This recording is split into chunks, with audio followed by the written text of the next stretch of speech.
नमस्कार, मी वृषाली पाटील बातमीपत्रात आपलं स्वागत करते। सुरुवातीला पाहूया लोकसभेच्या रणधुमाळी संदर्भातल्या टॉप 9 बातम्या। देशात पहिल्या टप्प्यात 60.3% मतदान, त्रिपुरामध्ये सर्वाधिक 80%, तर बिहारमध्ये सर्वात कमी म्हणजे 48% मतदान। महाराष्ट्रात संध्याकाळी 6 वाजेपर्यंत 55.29% मतदान, गडचिरोली चिमूरमध्ये सर्वाधिक 66.27% मतदान, तर नागपुरात सगळ्यात कमी 49.60% मतदारांनी मतदानाचा हक्क बजावला। नाशिकमधून माघार घेत असल्याची छगन भुजबळांची घोषणा, नाशिकचा तिढा अद्याप सुटलेला नाहीये। अमित शहांनी नाशिकसाठी माझं नाव सुचवलं होतं, त्यांचे आभार, भुजबळांची माहिती। छगन भुजबळांच्या निर्णयाचं स्वागत करतो, हेमंत गोडसे यांची प्रतिक्रिया। हेमंत गोडसे नाशिकसाठी इच्छुक।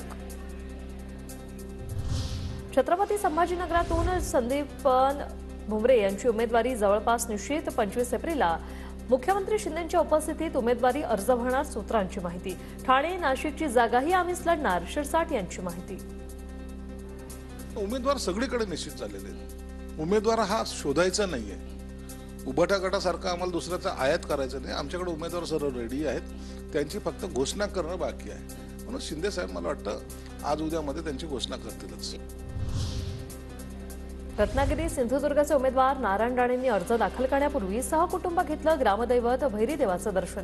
ढोलताशांच्या गजरात राणेंचं स्वागत, शक्ती प्रदर्शन करत राणेंनी भरला उमेदवारी अर्ज।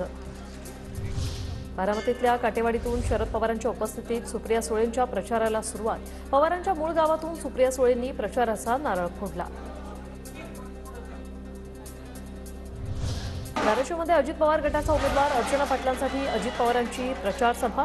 राणा जगदीशसिंह पाटलांसोबत मंदिरात पूजा अर्चा केल्यानंतर दर्ग्यात जात चढवली चादर।